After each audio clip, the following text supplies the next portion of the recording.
Hi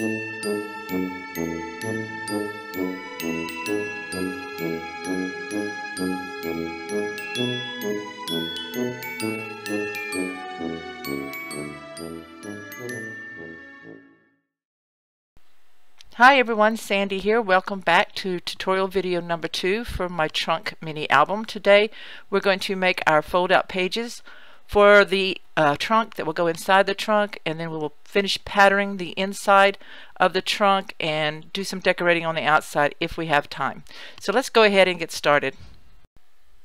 Here I show the cut guide for the cardstock that you will need to cut for your pages that go inside of the trunk album.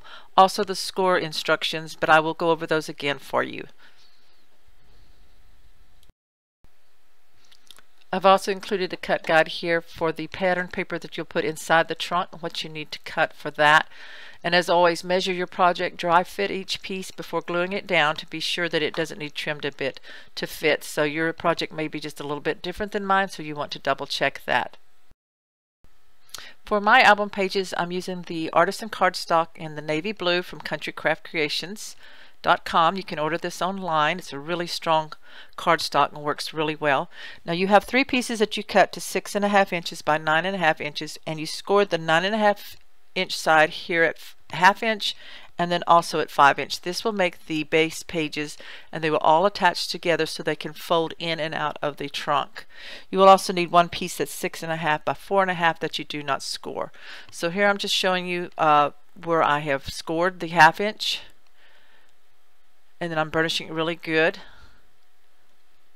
So you have the 1 solid piece down, and then you have your 1/2 inch where you've burnished it. You're going to put glue on this 1/2 inch on your first one, just on the 1/2 inch flap. Take the solid edge of the next one, the cut edge, and you're going to attach it down onto this flap. That puts the fold out to your right. So line those up really straight.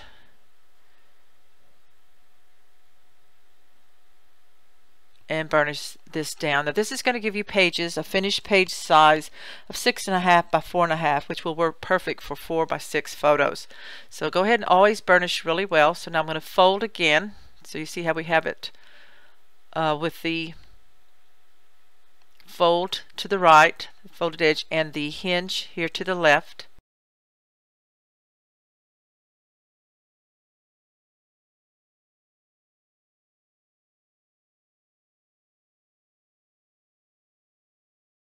Again, you just apply the glue to the 1/2 inch hinge on the side that's facing up. You take your next set of pages, you attach the cut edge right onto the hinge, which leaves your folded line or folded part of the page to your right. So go ahead and burnish that down. So now flip this over and burnish the back side of that hinge just to make sure that it is stuck down good. So now we have the sets together, the 3 sets. So we still have this hinge right here on the outside, and we're going to just glue this 1 4.5 inch by 6.5 inch right onto that hinge. So again, put the glue on your 1/2 inch flap, and then attach your single 4.5 inch by 6.5 inch piece of cardstock down onto that, and this will make the complete booklet. Those other 2 pieces that you cut will be for hinges for putting it into the book. You have one that is 6.5 by 1 inch scored at 1/2 inch on the 1 inch side, and then you have one that's 6 inch by 2 inch because I added that in later after I designed this. So this is your set of fold out pages. So it will accordion out in and out like that.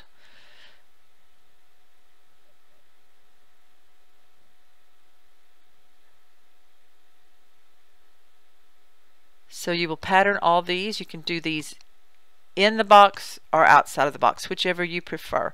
So we're ready to go ahead and work on our papers for the inside of the box. So we're going to set this part aside, and let me go ahead and grab these that I've cut. You choose the papers that you want. The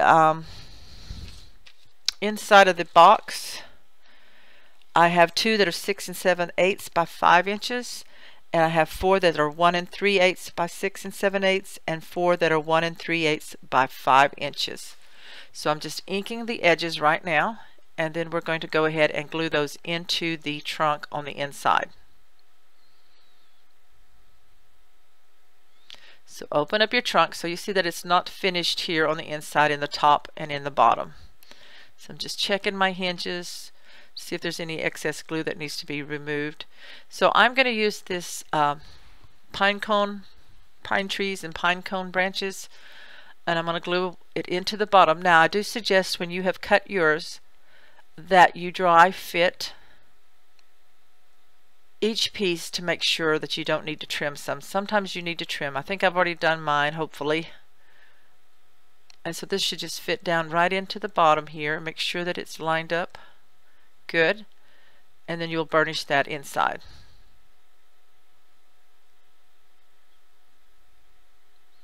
This is really a pretty pattern paper. Again, this is the Carta Bella Let It Snow paper collection. So I'm going to go ahead and put it in the other side.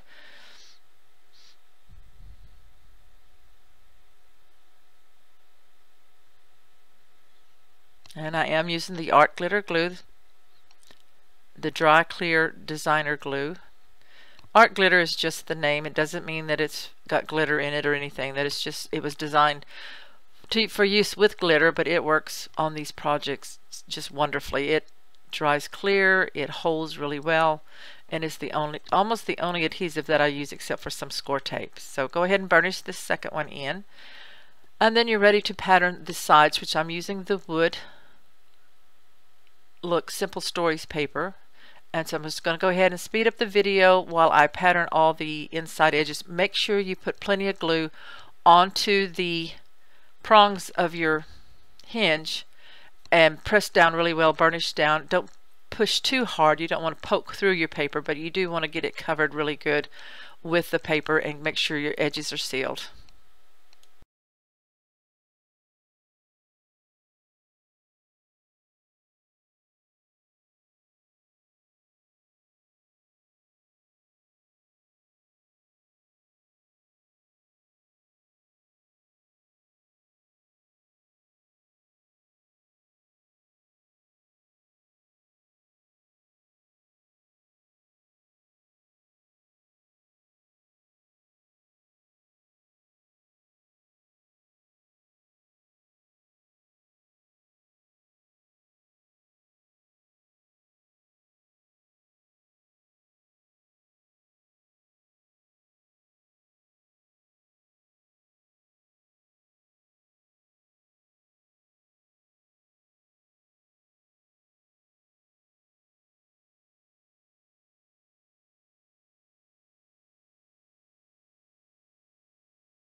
Here I'm going to show you how I create a magnetic closure for my trunk. This is totally optional to add the magnet. You don't really need it to keep the trunk closed. It will stay closed without one, but I do kind of like it in case I pick it up upside down or something. So I have here a metal keyhole. Now this one does not have brads, so this one's being put on with glue, but I want the keyhole part to be dark. So I'm using some of the navy blue cardstock, and I'm gluing my metal keyhole to the cardstock. I'm just pressing it down really good to make sure it sticks down good, and then once it's dry I'm going to go ahead and cut around that to around the shape, fussy cut around the shape of the keyhole. I will be using one set of the large magnet snaps by Basic Gray that you can order from countrycraftcreations.com. and I am adding extra glue because I'm going to be leaving the one on the outside of the box outside of the paper. I was trying to think of how to explain that. For a trunk closure or a box closure like this, I do not hide it under the paper because it will hold better if the magnet is exposed. So I feel like this is a project that you can leave it this way with your metal closure coming down over it. So you glue this to the front, and as I said, this is totally optional. You don't have to put a magnet closure, but I'm going to glue 1/2 of the magnet set onto the front of the box in the center, close to the top edge of the bottom half. And here, off camera, I am fussy cutting out the metal closure. Once it's cut out, I then glue a magnet to the back side of that metal piece onto the back of the cardstock, and then I attach it to the box to see how it fits. Now, depending on the thickness of your metal piece, you may have to add extra pieces of cardstock in there to make it balance out. Because your magnet on the bottom is thicker, you don't want to bend or have your closure piece at the top at an angle. So I think I added 3 layers of cardstock on the side of the back of the metal piece that I'm going to glue to the top part of the box. So here you see where I've glued a piece of extra cardstock just to the top half right above the magnet. Then I fussy cut around it, and now I'm adding more glue, and I'm going to put another layer of cardstock. This is to make the top part of this metal closure match the magnet. So you just keep adding layers of cardstock as you need to make them match. So once you have that done, then you'll be ready to glue the top part of your metal closure to the lid part of your trunk. Once you've glued your layers on, turn it over and just feel it to see if the top part kind of matches up with that magnet. Then lay it on the front of your box, attach it to the magnet and see how it fits. So it looks like when you close the box lid down that it will match up. So then add glue to the back side of your metal closure, and then close your box and let it attach. So I want to hold it to make sure it's lined up straight and let it glue down. The next thing you want to do is to cover these seams where we attach the flaps on the side. So I've already done one side, and just measure and cut paper. I'm going to use the scraps left over from my snowflake flurries, and I'm just going to glue these down. I did ink the edges. So you want 4 pieces of this. I don't have the measurements jotted down, but you will just measure it to cover the 2 ends of your trunk. So you want 4 pieces, 2 for the top and 2 for the bottom. This will cover the seams where your flaps glued over to assemble your box. Next, I'm going to add some decorative trim. I've trimmed some paper strips down to about 3/4 of an inch, and it's the width of the front and the back of the trunk. So I have 2 pieces for the front and 2 pieces for the back. So I'm going to glue these above and below the metal closure here, and then I'll also match it up on the back. And then I also want to add some ribbon trim. So this is a real pretty braided gold ribbon. So you just check your stash or whatever you might have that you want to add to decorate up your trunk. So I'm going to glue this, rather than glue, I'm going to use score tape. Score tape works really great with ribbon. So I'm going to put score tape on each strip of paper, and then I will add the ribbon, and then I will glue the paper to the front and back of the trunk.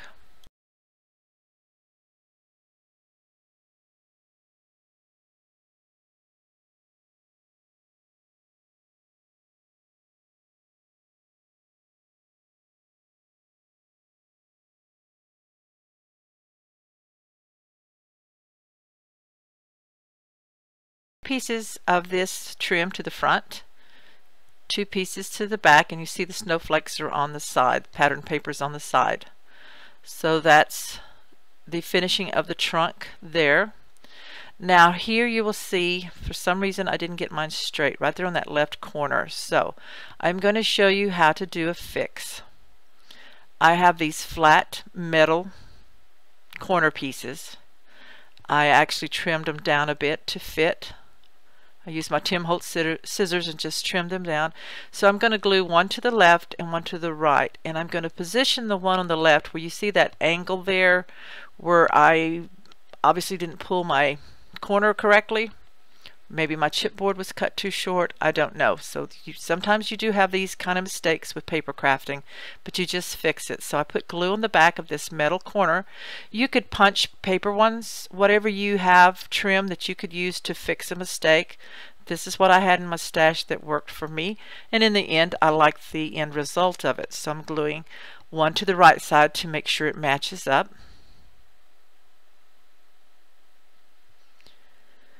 So you just glue those on, and I'm just using the art glitter glue with these, and it holds fine once it dries. You just want to make sure you let it sit for a while and let it dry. So let's set this aside, and then we'll move on to some other parts of our project.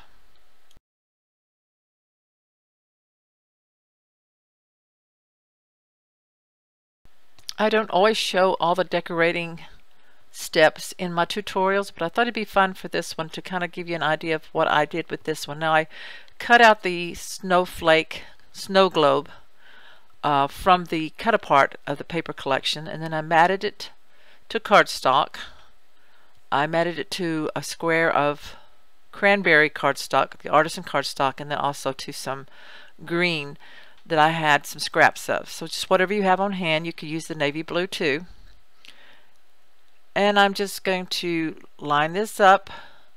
The layers are very thin, so you can barely see the green underneath the red, but I'm going to line this up on the lid of the box, burnish that down, and here you see my box of snowflakes. I have lots of snowflake elements. I like to go after Christmas and buy snowflake ornaments and just keep them in my stash, so whatever you have on hand. These red and white ones are felt. I have no idea when I bought them or where, but you know what, they turned out to be perfect for this project. So I'm going to put the art glitter glue on the back of the white of the snowflake and then glue these in place onto the top of my box. So whatever you have for decoration, it could be pretty buttons, it could be snowflakes you punch out of dies or with punches. So just add different things, elements to the front of your top of your trunk. This would be the top side. So I'm going to glue all these down, and then I'm going to speed this up. I'm not going to go step by step. So everything I'm going to be gluing down, I'll be adding some rhinestones, some pearls that I have, just different elements. I haven't quite picked them out yet, but as I work on it, I will select things and glue them to the box to finish this and make it the way I want it. So that's what you need to do, is just play with the different elements that you have and arrange it the way that you like.